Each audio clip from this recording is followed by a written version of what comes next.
नमस्कार मित्रों। बिहार सरकार द्वारा दूसरी शिक्षक बहाली की घोषणा कर दी गई है।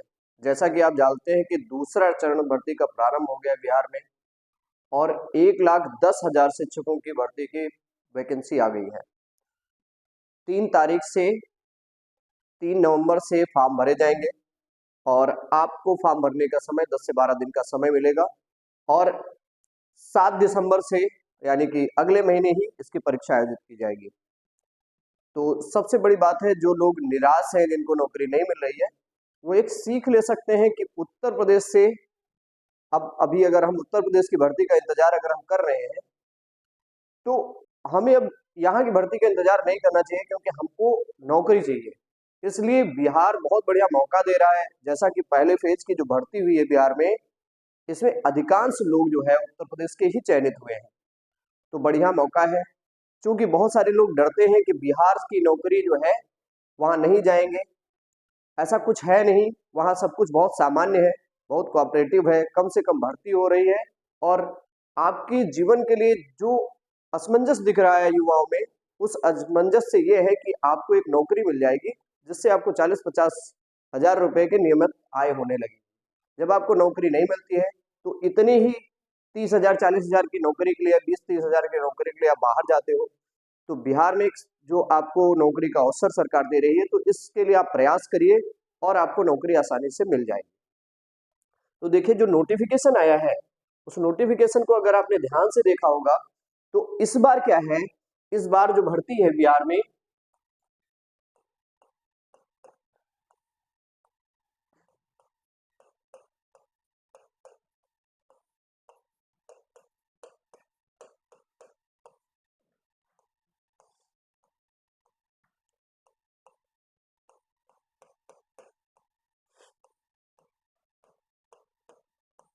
ये बेसिकली बिहार शिक्षक बहाली द्वितीय चरण है और इस बिहार शिक्षक बहाली का जो द्वितीय चरण है, इसमें पदों की संख्या पर्याप्त है।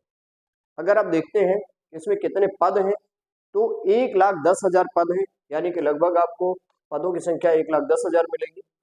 1,10,000 के आसपास इसमें पद हैं और खास बात यह है कि इस बार जो है इस भर्ती में जूनियर टीजीटी और पीजीटी के पद हैं, यानी कि प्राथमिक नहीं है।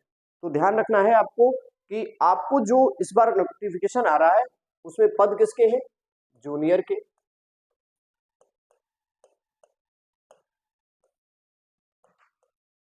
टीजीटी और पीजीटी, ये पद है। तो जूनियर के लिए कौन योग्य होगा और कौन योग्य नहीं होगा? सबसे पहली बात है कि जूनियर के लिए बीएड योग्य है और बीटीसी दोनों योग्य है, यानी कि इसके लिए बीएड और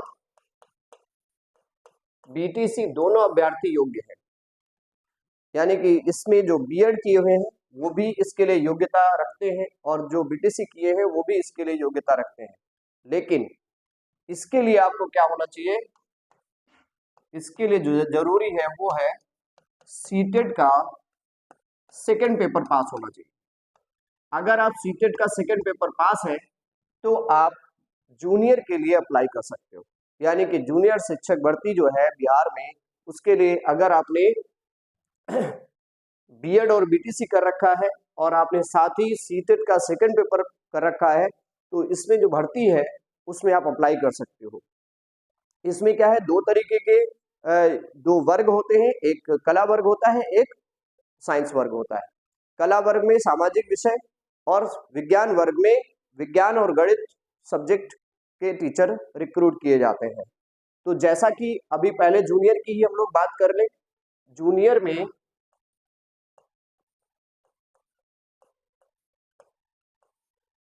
में कला वर्ग और दूसरा है विज्ञान वर्ग। कला वर्ग में क्या है कि इसमें सामाजिक विषय के क्वेश्चन होंगे और प्लस 40 नंबर, ये सामान्य ज्ञान कॉमन है। सामान्य ज्ञान ये कॉमन है, यहाँ क्या है, यहाँ पे यानी कि अगर आप जूनियर में कला वर्ग से हैं तो आपको सामाजिक विषय के 80 प्रश्न होंगे और 40 नंबर जो होंगे वो सामान्य ज्ञान के होंगे जो कॉमन होंगे, और यही 40 कॉमन यहाँ भी है। इधर क्या है, 40 नंबर आपका मैथ्स पूछा जाएगा और 40 नंबर आपका साइंस पूछा जाएगा, और प्लस यहाँ 40 नंबर का सामान्य ज्ञान भी है। तो अगर कोई भी बंदा या कोई भी व्यक्ति, कोई भी इच्छुक छात्र छात्राएं जो परीक्षा देना चाहते हैं, जिन्होंने सीटेट का सेकेंड पेपर जूनियर पास कर लिया है, वो इस परीक्षा में शामिल हो सकते हैं। अगर उन्होंने बीएससी कर रखी है तो वो विज्ञान वर्ग में काउंट किए जाएंगे, अगर उसने बीए या बीकॉम कर रखा है तो वो कला वर्ग में जो है सम्मिलित होंगे। तो कहने का मतलब है ये बड़ी भर्ती है, और जैसा कि आप जानते हो 1 महीने की तैयारी के बाद अगले महीने आपकी बिहार सरकार का पूरी मंशा है कि दिसंबर के लास्ट तक ज्वाइनिंग लेटर देने का, तो आप इसके लिए लगेंगे तो बहुत कम समय में आप मेहनत करेंगे तो आपको आसानी से एक पद मिल जाएगा, जो आपके लिए आने वाला साल यानी कि 2024 आपका नया साल बहुत बढ़िया गुजरेगा। तो इसका मतलब है कि आप इसकी तैयारी आसानी से कर सकते हैं, यानी कि जूनियर की तैयारी कर सकते हैं। एक चीज और है, जिनका सीटेट नहीं पास है तो और वो बिहार के रहने वाले हैं, तो वहां पर बिहार टेट होता है, उसका सेकेंड पेपर पास होना चाहिए। यानी या तो आप सीटेट पास हो सेकेंड पेपर, या तो बिहार टेट का सेकेंड पेपर पास होना चाहिए। तो इस तरीके से जूनियर की ये एलिजिबिलिटी है, जूनियर में ये लोग परीक्षा दे सकते हैं। अब अगर हम लोग बात करें टीजीटी, टीजीटी की बात करें तो टीजीटी में जो लोग बीएड किए हैं और उन्होंने बिहार का एस्टेट पास कर रखा है, estate first paper, estate first paper होता है वहां टीजीटी के लिए। अगर एस्टेट फर्स्ट पेपर पास कर रखा जो अभी आयोजित हुआ था उसको पास हो गए हैं तो आप टीजीटी की भी परीक्षा दे सकते हैं। टीजीटी में जो आपका विषय होगा उस विषय से संबंधित 80 सवाल है, यानी कि विषय के 80 प्रश्न है, और वही 40 नंबर का कॉमन सामान्य ज्ञान है, यानी कि सामान्य ज्ञान है। जो कॉमन सामान्य ज्ञान जूनियर में है वही 40 नंबर का कॉमन टीजीटी में है, मतलब वही उसी टाइप का पेपर होगा और वही पीजीटी में भी होगा। तो कहने का मतलब आपने बीएड कर रखा है, इसकी एलिजिबिलिटी क्या है, अगर आपने क्या कर रखा है, बीएड कर रखा है और आप एस्टेट पास है, एस्टेट जो है ये बिहार का होता है, बिहार का एस्टेट आप पास है तो आप इसके लिए एलिजिबल है और आप तैयारी कर सकते हैं। अब हम लोग बात करें पीजीटी की, अगर हम लोग पीजीटी की बात करें, पीजीटी तो बिहार का इसके लिए एलिजिबिलिटी क्या है, आपका बीएड हो और परास्नातक हो तब आप क्या करेंगे, और बिहार का एस्टेट पेपर 2 पास हो, एस्टेट पेपर 2 पास किया हो, बिहार एस्टेट पेपर 2 पास किया हो, बिहार एस्टेट पेपर 2 अगर आपने पास किया है तो आप पीजीटी के लिए एलिजिबल है, आपने पीजी कर रखा है और आपका बीएड भी है तो आप एलिजिबल है। इसमें भी आपका क्या है, सब्जेक्ट है और सब्जेक्ट 80 नंबर का है, और जो जीएस सेक्शन है, कॉमन सेक्शन है, वो 40 नंबर का है। यहाँ भी वही चीजें हैं। तो कहने का मतलब अगर ओवरऑल हम देखें तो हमारे लिए जो मौका बन रहा है, अगर हमने एस्टेट नहीं दिया है, हमने बीएड किया है या हमने बीटीसी करी है, तो हमारे पास मौका जूनियर में ज्यादा सही लग रहा है, जूनियर में मौका है, जिसमें अगर आपने सीटेट पेपर 2 पास कर रखा है तो आप इसके लिए एलिजिबल है, आपने बीएड कर रखा है या बीटीसी कर रखा है तो आप एलिजिबल है, आसानी से इसमें नौकरी पा सकते हैं। आपको पढ़ना क्या है, जैसा कि पुराना पेपर आपने देखा, पिछली बार की भर्ती देखी और सरकार की जो भर्ती करने की मंशा देखी, उसके हिसाब से लगता है कि सरकार बहुत जल्दी ये भर्ती करना चाहती है।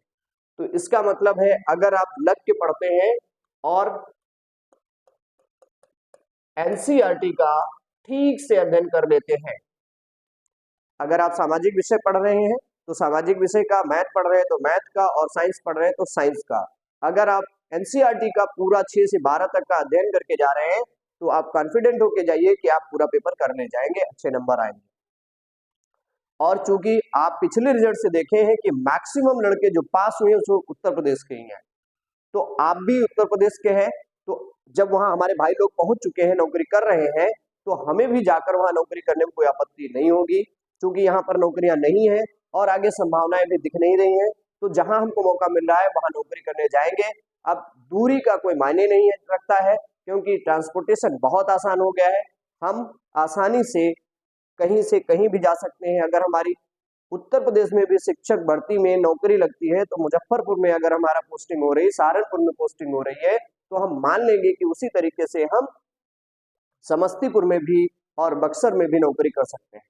तो इसका मतलब है हमारे लिए अवसर है और कोई दूसरा रास्ता भी दिख नहीं रहा है, इसलिए हमें इस अवसर का लाभ उठाना चाहिए। ठीक है, तो अभी क्या है, हम लोग जो है नवंबर से ही हम लोग जो अभी तत्काल स्टार्ट करने जा रहे हैं वो जूनियर का एसएसटी वाला बैच और साइंस वाला बैच, ये आपको बैच तुरंत हम दे देंगे। ऑनलाइन ही मिलेगा, ऑफलाइन अगर करना चाहते हैं तो उसकी भी व्यवस्था हम करा देंगे, ऑनलाइन ऑफलाइन दोनों मिल जाएंगे। ये फार्म आप जरूर भरिए और आपको नौकरी मिल जाएगी।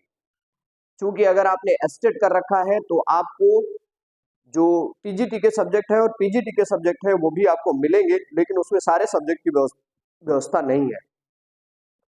लेकिन हम उन सब्जेक्ट को जरूर आपको पढ़ाएंगे, जो मुख्य सब्जेक्ट है वो आपको हम पढ़ाएंगे। इसलिए अगर आपको बिहार की सेकंड फेज की जो शिक्षक बहाली आई है, भर्ती आई है, उसमें अगर आपको शामिल होना है तो आप हमारे साथ जुड़िए और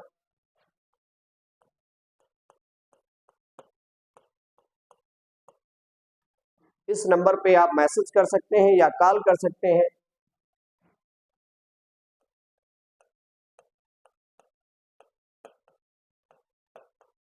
या इस नंबर पे कॉल कर सकते हैं, किसी भी नंबर पे आप कॉल कर लेंगे तो आप इससे संबंधित कोई अगर पूछना भी, कुछ जानकारी भी लेनी तो भी आप उस पर कॉल कर सकते हैं। इसलिए हमारे पास एक अवसर है और आगे अभी कोई भविष्य और नजर नहीं आ रहा है, इसलिए हमको इस अवसर को भुनाना है। इसलिए हमें जल्दी से जल्दी इसको फार्म भर के और तैयारी स्टार्ट कर देनी है।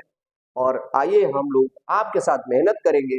जैसा कि आप जानते हैं कि बिहार में इससे पहले वाली भर्ती जिसकी ट्रेनिंग हो रही है, जिसकी काउंसलिंग हो रही है, उसमें ना जाने कितनी संख्या में बच्चे वहां जाके ज्वाइन किए हैं, फोन कर रहे हैं लगातार, वो बता रहे हैं कि सर हमने यहाँ ज्वाइन किया, हमने यहाँ ज्वाइन किया। तो आपके पास भी मौका है कि इसी तरीके का अवसर का लाभ उठाइए, क्योंकि चुनाव होने वाला है, बहुत जल्दी भर्ती होकर आपको ज्वाइनिंग भी मिल जाएगी।